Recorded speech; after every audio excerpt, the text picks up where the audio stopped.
Today we start with the new topic, that is importance of organizing.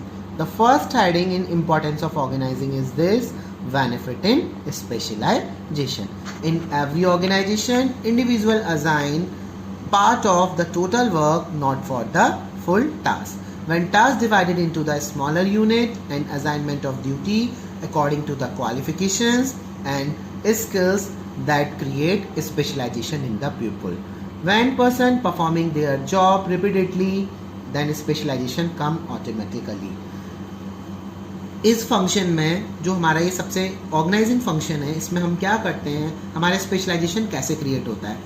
जब हमारा organising function में हम सारा वर्क स्मॉल यूनिट में डिफरेंट पीपल को डिवाइड कर देते हैं, तो हमारा वर्क बर्डन एक पीपल पे ना रहकर सारे पीपल में डिवाइड हो जाता है. या हम प्रिंसिपल अप्लाई करते हैं, that is division of work, जो आपने अपने प्रीवियस चैप्टर्स में पढ़ा था, चैप्टर नंबर 2 में, that is division of work. जब डिवीजन ऑफ वर्क हमारा हो जाता है तो टास्क हमारा डिफरेंट यूनिट में डिवाइड हो जाता है. जब पर्सन उस टास्क को बार बार रिपीट करता है तो उसके अंदर स्पेशलाइजेशन ऑटोमेटिकली क्रिएट होती चली जाती है. जब हम वर्क पीपल को डिवाइड करते हैं तो सबसे पहली चीज़ हम ये ध्यान में रखते हैं कि जो भी वर्क हम पीपल को डिवाइड कर रहे हैं उनके अंदर उनके स्किल्स, उनकी क्वालिफिकेशन को देखने के बाद उनको वो वर्क डिवाइड किया जाता है.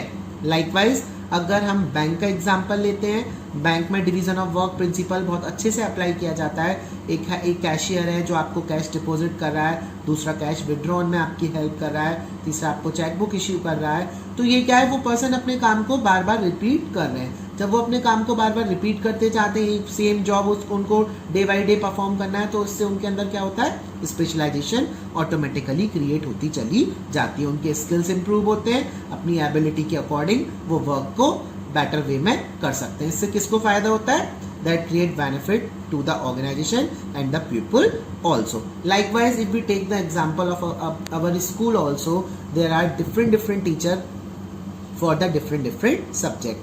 When they teach the subject in the different class, the same subject in a different class, likewise like as 12th, there are so many sections in 12th. The business teacher give the lecture of one topic in different class, that create a specialization to that particular people. The second point is clarity in working relationship.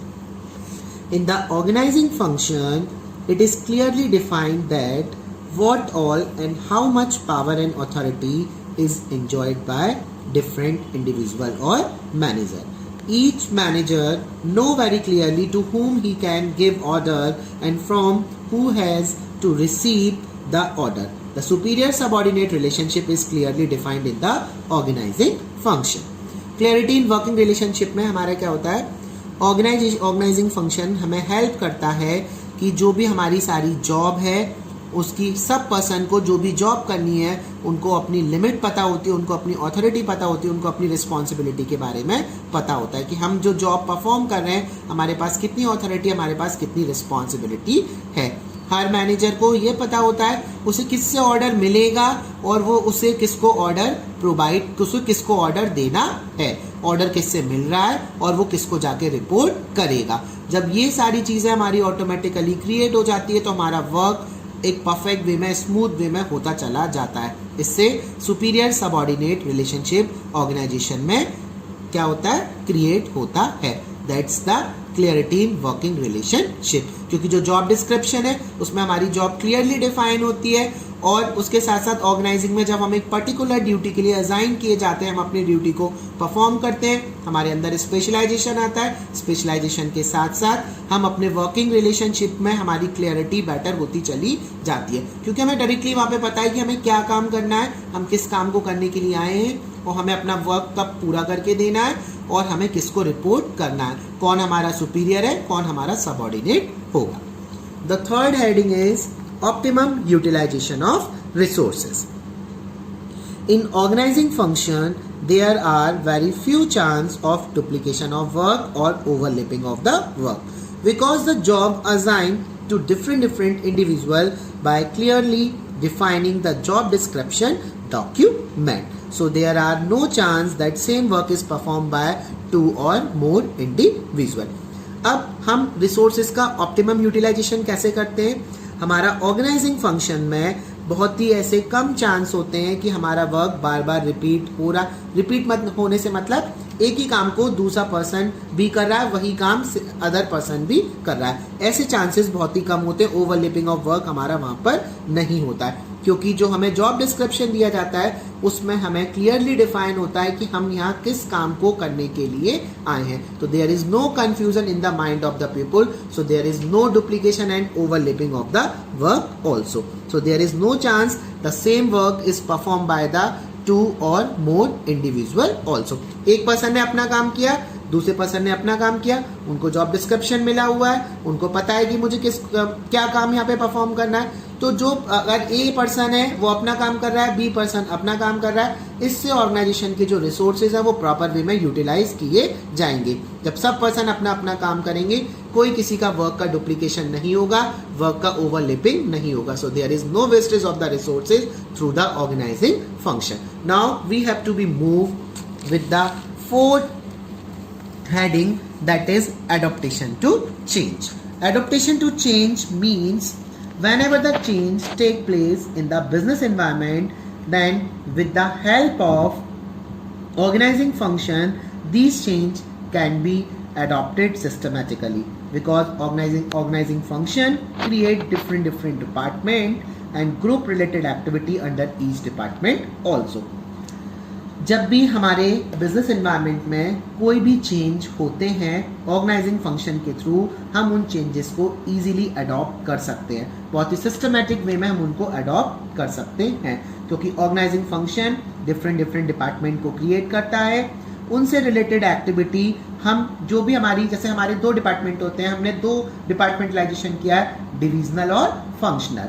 अगर हम एक product बना रहे हैं, sales का काम sales वाले करेंगे, परचेज का काम परचेज वाले करेंगे, तो वहां पर परचेज से रिलेटेड जो भी वर्क होगा वो परचेज डिपार्टमेंट के अंडर में चला जाएगा. अगर हम मल्टी प्रोडक्ट बनाते हैं, तो अगर हमें मल्टी प्रोडक्ट बनाते टाइम हम उनको डिपार्टमेंट के बेस पर नाम दे देते हैं, उस पर्टिकुलर प्रोडक्ट के बेस पर उस हम डिपार्टमेंट को नाम प्रोवाइड कराते हैं. अगर एक डिपार्टमेंट में हमें कोई चेंज करना होगा, तो दूसरे डिपार्टमेंट को बिना डिस्टर्ब किए हुए हम उस डिपार्टमेंट में इजी मैनर में चेंज कर सकते हैं. That's why it is adaptation to change in a very easy manner. हमें जिस डिपार्टमेंट से प्रॉब्लम है या हमें जिस डिपार्टमेंट में कोई भी चेंज करना है, अगर हमारे बिजनेस एनवायरनमेंट में थोड़ा बहुत भी चेंज आते हैं, अगर वहाँ पे हमें कोई भी चेंज करना है, तो हमें पूरे ऑर्गेनाइजेशन को डिस्टर्ब नहीं करना पड़ेगा. हम उस पर्टिकुलर डिपार्टमेंट से कम्युनिकेट करेंगे, फिर देन जब हमें वो चेंज टेक प्लेस हो जाएगा तो हम पूरे ऑर्गेनाइजेशन को उसके अकॉर्डिंग चेंज कर सकते हैं. हम ऑर्गेनाइजेशन स्ट्रक्चर को सुटेबल मैनर में मॉडिफाई कर सकते हैं उन चेंजेस को लाकर. That is the adaptation to change. The next 5th point is effective administration. In organising function the similar and the related job are grouped under one department, which lead to unifications of efforts and harmony in the work. The organizing function establish relationship between different departments, keeping in the mind the coordination among the different departments. By bringing clarity in the working relationship, administrative efficiency improve. Organizing function में जब हमारा similar और related job होता है, हम उसको एक department में उसको ग्रुप करते हैं, जिससे हमारे जो एफर्ट्स होते हैं वो एक ही एरिया में रहते हैं और हमारे हार्मनी ऑर्गेनाइजेशन के अंदर बनी रहती है. ऑर्गेनाइजिंग फंक्शन हमारे डिफरेंट डिपार्टमेंट में कोऑर्डिनेशन क्रिएट करता है. भले हमारे डिफरेंट डिपार्टमेंट है, हम सबके फंक्शंस को ध्यान में रखते हुए ऑर्गेनाइजिंग फंक्शन के थ्रू हम कोऑर्डिनेशन क्रिएट करते हैं डिफरेंट डिपार्टमेंट के बिटवीन. लाइकवाइज हम क्लियरिटी रहती है हमारी वर्किंग रिलेशनशिप में, और उससे हमारी जो एडमिनिस्ट्रेटिव एफिशिएंसी है वो भी हमारी इंप्रूव होती चली जाती है. The next heading is expansion and growth. जब हम अपने रिसोर्सेज का ऑप्टिमम यूटिलाइजेशन करते हैं, देन हम वर्क को प्रॉपरली डिवाइड करते हैं डिफरेंट डिपार्टमेंट में, तो हम अपने चैलेंजेस को इजीली एक्सेप्ट करते हैं, जिससे क्या होता है, कोई भी अगर हमें चैलेंजेस फेस करना है, हम उसको इजी मैनर में फेस करते चले जाते हैं. जिससे हमारा एक्टिविटी एक्सपेंड होती है और हम उन एक्टिविटी को प्लान मैनर में एक्सपेंड करते चले जाते हैं, जिससे ऑर्गेनाइजेशन के अंदर ग्रोथ भी होता चला जाता है। जैसे फॉर एग्जांपल अगर हम एक प्रोडक्ट बनाते हैं और हमें मल्टी प्रोडक्ट बनाना है तो इजीली हम ऑर्गेनाइजेशन में ग्रोथ कर सकते हैं, अपने प्रोडक्ट का एक्सपेंशन कर सकते हैं due to organising function, because we have to be divide our organization into the different department also. That's why we have to be do any expansion and growth work in a very effective and planned manner. The last heading, that is the development of personnel. Delegation of authority is an important part of organizing. Delegation of authority हमारा organizing का एक important part बोला जाता है. By delegating the routine, the manager can concentrate to develop new method and way of performing job. जब manager अपना daily work different person को delegate कर देता है कि आपको ये काम करना है, आपको ये काम करना है, then that person is free. वो पर्सन फ्री रहता है, देन वो कंसंट्रेट करता है कि कैसे नए नए मेथड को डेवलप करना है, हमें ऐसे कौन से तरीके लेकर आने जिससे हम अपनी जॉब को बेटरली परफॉर्म कर सके। इससे उनको टाइम मिलता है, वो नई नई टेक्नोलॉजी को इनोवेट करते हैं, डिफरेंट एरिया को ग्रोथ करते हैं कंपनी के अंदर। Delegation not only reduce the workload of manager but also help them to use their and release their full potential to more creative work. उसके साथ साथ जब हमारा डेलीगेशन ऑफ अथॉरिटी हो जाता है, means the superior divide their work to the subordinate, that is the delegation process.